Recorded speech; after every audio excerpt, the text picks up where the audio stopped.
CM DK Shivakumar ನೇತೃತ್ವದಲ್ಲಿ ನಿನ್ನೆ ರಾತ್ರಿ ಕಾಂಗ್ರೆಸ್ ಶಾಸಕಾಂಗ ಸಭೆಯನ್ನ ಕರೆಯಲಾಗಿತ್ತು. ಡಿಕೆಶಿ ಸಿಎಂ ಆದ ಬಳಿಕ ನಡೆದ ಮೊದಲ ಶಾಸಕಾಂಗ ಸಭೆ ಇದು. ಸಭೆಯಲ್ಲಿ ಕಾಂಗ್ರೆಸ್ ಶಾಸಕರಿಗೆ ಮುಖ್ಯಮಂತ್ರಿ ಡಿಕೆ ಶಿವಕುಮಾರ್ ಒಗ್ಗಟ್ಟಿನ ಮಂತ್ರವನ್ನ ಜಪಿಸಿದ್ದಾರೆ. ಯಾಕೆಂದ್ರೆ ಅಧಿವೇಶನ ನಡೀತಾ ಇದೆ. ಬಿ ನಾಗೇಂದ್ರ ಅವರ ರಾಜೀನಾಮೆಗೆ ವಿಪಕ್ಷಗಳು ಆಗ್ರಹ ಮಾಡ್ತಾ ಇದೆ. ಕಾಂಗ್ರೆಸ್ ಸರ್ಕಾರ ನಿರುತ್ತರವಾಗಿದೆ. ಇದೇ ಸಂದರ್ಭದಲ್ಲಿ ಶಾಸಕಾಂಗ ಸಭೆಯನ್ನ ನಿನ್ನೆ ಮುಖ್ಯಮಂತ್ರಿಗಳು ನಡೆಸಿದ್ದು. ರಾಜ್ಯದಲ್ಲಿ ನಡೀತಾ ಇರುವಂತಹ SIR ಬಗ್ಗೆ ಗಮನ ಇರಲಿ ಅಂತ ಹೇಳಿದ್ದಾರೆ. ಪ್ರತಿ ತಿಂಗಳಲ್ಲಿ 2 ದಿನ ಶಾಸಕರ ಭೇಟಿಗೆ ಸಮಯ ಮೀಸಲು ಇಡುವಂತಹ ಒಂದು ನಿರ್ಧಾರಕ್ಕೆ ಬಂದಿದ್ದಾರೆ. ಅನುದಾನ ನೀಡುವ ಬಗ್ಗೆಯೂ ಶಾಸಕರಿಗೆ ಸಿಎಂ ಭರವಸೆ ಕೊಟ್ಟಿದ್ದಾರೆ. ಸ್ಥಳೀಯ ಸಂಸ್ಥೆಯ ಚುನಾವಣೆ ಮೇಲೆ ಗಮನ ಹರಿಸಿ ಅಂತ ಹೇಳಿದ್ದಾರೆ. ಅದರ ಜೊತೆಗೆ ಬಿ ನಾಗೇಂದ್ರ ವಿಚಾರದಲ್ಲಿ ವಿಪಕ್ಷಗಳು ಮುಗಿಬೀಳ್ತಾ ಇರೋದ್ರಿಂದಾಗಿ ಈ ಸಂದರ್ಭದಲ್ಲಿ ವಿಪಕ್ಷಗಳನ್ನ ಸಮರ್ಥವಾಗಿ ಎದುರಿಸುವ ಬಗ್ಗೆ ಕೂಡ ಚರ್ಚೆಯಾಗಿದೆ. ಬರ, ಬೆಳೆ ವಿಮೆ, ಪಕ್ಷ ಸಂಘಟನೆ ಇದೆಲ್ಲದರ ಬಗ್ಗೆ ಚರ್ಚೆಯಾಗಿರುವಂಥದ್ದು. ಮತ್ತು ಎಲ್ಲ ಶಾಸಕರನ್ನು ವಿಶ್ವಾಸಕ್ಕೆ ತೆಗೆದುಕೊಂಡು ಮುಂದಡಿ ಇಡುವಂತಹ ಒಂದು ವಿಚಾರವಾಗಿಯೂ ಸಿಎಂ ಸಭೆಯಲ್ಲಿ ಚರ್ಚೆಯನ್ನು ಮಾಡಿದ್ದಾರೆ. ಎಲ್ಲ ಶಾಸಕರಿಗೂ ಸೂಚನೆಗಳನ್ನು ಕೊಟ್ಟಿರುವಂಥದ್ದು. ಶಾಸಕರು ಒಗ್ಗಟ್ಟು ಕಾಯ್ದುಕೊಳ್ಳಲು ಸೂಚಿಸಿದ್ದಾರೆ. ಮತ್ತು ನಾಯಕತ್ವ ಬದಲಾವಣೆ ವಿಚಾರ, ಹೈಕಮಾಂಡ್ ನಿರ್ಧಾರ, ರಾಜ್ಯದಲ್ಲಿ ನಡೀತಾ ಇರುವಂಥ SIR ವಿಚಾರವಾಗಿ ಗಮನ ಇರಲಿ ಅಂತ ಕೂಡ ಈ ವೇಳೆ ಶಾಸಕರಿಗೆ ಕಿವಿ ಮಾತು ಹೇಳಿದ್ದಾರೆ. ಪ್ರತಿ ತಿಂಗಳಲ್ಲಿ 2 ದಿನ ಶಾಸಕರ ಭೇಟಿಗೆ ಸಮಯ ಮೀಸಲಿಡುವುದಾಗಿ ಹೇಳಿದ್ದು, ಅನುದಾನ ನೀಡುವ ಬಗ್ಗೆಯೂ ಕೂಡ ಶಾಸಕರಿಗೆ ಮುಖ್ಯಮಂತ್ರಿಗಳು ಭರವಸೆ ಕೊಟ್ಟಿದ್ದಾರೆ. ಮುಂಬರುವಂಥ ಸ್ಥಳೀಯ ಸಂಸ್ಥೆಯ ಚುನಾವಣೆಯ ಬಗ್ಗೆ ಗಮನ ಹರಿಸುವಂತೆಯೂ ಕೂಡ ಸೂಚನೆಯನ್ನು ಮುಖ್ಯಮಂತ್ರಿಗಳು ಕೊಟ್ಟಿದ್ದು, ಪಕ್ಷ ಸಂಘಟನೆ ಬಗ್ಗೆ ನಿಗಾ ವಹಿಸಿ ಯಾರೂ ಮೈ ಮರೆಯುವಂತಿಲ್ಲ ಅಂತ ಹೇಳಿದ್ದಾರೆ. ಇನ್ನು ಬರ, ಬೆಳೆ ವಿಮೆ ಹಾಗೂ ಜಾನುವಾರು, ನೀರು ಪೂರೈಕೆ ಈ ವಿಚಾರದಲ್ಲಿ ಎಲ್ಲ ಶಾಸಕರು ಕೂಡ ಒತ್ತು ನೀಡಿ ಅಂತ ಸಭೆಯಲ್ಲಿ ಎಲ್ಲರನ್ನೂ ವಿಶ್ವಾಸಕ್ಕೆ ತೆಗೆದುಕೊಳ್ಳುವಂಥ ಪ್ರಯತ್ನವನ್ನು ಮುಖ್ಯಮಂತ್ರಿಗಳು ಮಾಡಿದ್ದಾರೆ. ಇತ್ತೀಚೆಗಷ್ಟೇ ಸಂಪುಟದಲ್ಲಿ ಸಚಿವ ಸ್ಥಾನ ಸಿಗಲಿಲ್ಲ ಅನ್ನುವಂಥ ಅಸಮಾಧಾನದ ಬೇಗುದಿ ಇರುವಂಥ ಸಂದರ್ಭದಲ್ಲೇ ಮತ್ತೊಂದು ಕಡೆ ಖಾತೆ ಹಂಚಿಕೆ ವಿಚಾರದಲ್ಲಿರುವಂಥ ಒಂದಷ್ಟು ಅಸಮಾಧಾನಗಳ ಬೇಗುದಿ, ಇದೆಲ್ಲದರ ನಡುವೆ ಮುಖ್ಯಮಂತ್ರಿಗಳು ಶಾಸಕರ ಸಭೆಯನ್ನು ಕರೆದಿದ್ದು, ಎಲ್ಲ ಶಾಸಕರ ಸಭೆಯನ್ನು ಕರೆದಿದ್ದು ಶಾಸಕರನ್ನು ವಿಶ್ವಾಸಕ್ಕೆ ತೆಗೆದುಕೊಳ್ಳುವಂಥ ಪ್ರಯತ್ನವನ್ನು ಮಾಡಿರುವಂಥದ್ದು ಸ್ಪಷ್ಟವಾಗಿ ಗೋಚರವಾಗ್ತಾ ಇದೆ ನಿನ್ನೆಯ ಸಭೆಯಲ್ಲಿ.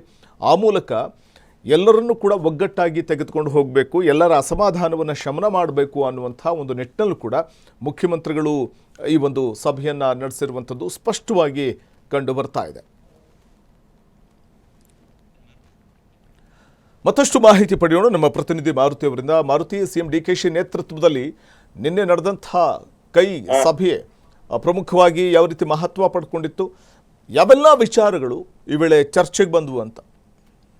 ವಸಂತ್, ಹೌದು, ನಿನ್ನೆ ಆದ್ರೆ ಸಿಎಂ ಆದ ನಂತರ ಮೊದಲ ಬಾರಿಗೆ ಶಾಸಕಾಂಗ ಪಕ್ಷದ ಸಭೆಯನ್ನ ಕರೆದಿದ್ದಂತಹ ಡಿಕೆಶಿ ಅವರು ಸಾಕಷ್ಟು ವಿಚಾರಗಳ ಬಗ್ಗೆ ಸಂಪೂರ್ಣವಾಗಿ ಚರ್ಚೆಯನ್ನ ಮಾಡಿರೋದು. ಯಾಕೆಂದ್ರೆ ಇತ್ತೀಚೆಗಷ್ಟೇ ಕ್ಯಾಬಿನೆಟ್ ವಿಸ್ತರಣೆ ಸಂಬಂಧಪಟ್ಟಂತೆ ಸಾಕಷ್ಟು ಅಸಮಾಧಾನಗಳಿದ್ವು. ಇದರ ನಡುವೆಯೂ ಕೂಡ ಈಗಾಗಲೇ ಅಧಿವೇಶನ ಕೂಡ ಆರಂಭ ಆಗಿರುವಂತದ್ದು ಎಲ್ಲವೂ ಬಗ್ಗೆ ಕೂಡ ಚರ್ಚೆ ಮಾಡೋದಕ್ಕೆ ನಿನ್ನೆ CLP ಮೀಟಿಂಗ್ ಅನ್ನ ಒಂದು ಖಾಸಗಿ ಹೋಟೆಲ್ ನಲ್ಲಿ ಕರೆಯಲಾಗಿದೆ. ಇದು ಸಾಕಷ್ಟು ಮಹತ್ವವನ್ನ ಪಡ್ಕೊಂಡಿದ್ದು. ಪ್ರಮುಖವಾಗಿ ಒಂದಷ್ಟು ಹಿರಿಯ ನಾಯಕರು ಕೂಡ ಈ ಸಭೆಗೆ ಆಗಿರುವಂತದ್ದು, ಇಲ್ಲಿ ಸಾಕಷ್ಟು ಮಹತ್ವವನ್ನ ಪಡ್ಕೊಳ್ತಿರುವಂತದ್ದು. ಪ್ರಮುಖವಾಗಿ CM ಸಿದ್ದರಾಮಯ್ಯರು ಕೂಡ CLP ಮೀಟಿಂಗ್ ಗೆ ಬಂದಿರಲಿಲ್ಲ. ಇನ್ನು ಕೃಷ್ಣಪ್ಪ ಅವರಾಗಿರ್ಬೋದು, ಮತ್ತೆ ಅದೇ ಪ್ರಿಯಾ ಕೃಷ್ಣ ಸೇರಿದಂತೆ ಸಾಕಷ್ಟು ನಾಯಕರು, ಅಂದ್ರೆ ಯಾರೆಲ್ಲ ಸಚಿವ ಸ್ಥಾನ ಸಿಗದೆ ಅಸಮಾಧಾನಗೊಂಡಿದ್ರು ಅವರೆಲ್ಲರೂ ಕೂಡ ಈ CLP ಮೀಟಿಂಗ್ ನಿಂದ ಕೂಡ ದೂರವನ್ನ ಉಳಿದಿದ್ರು.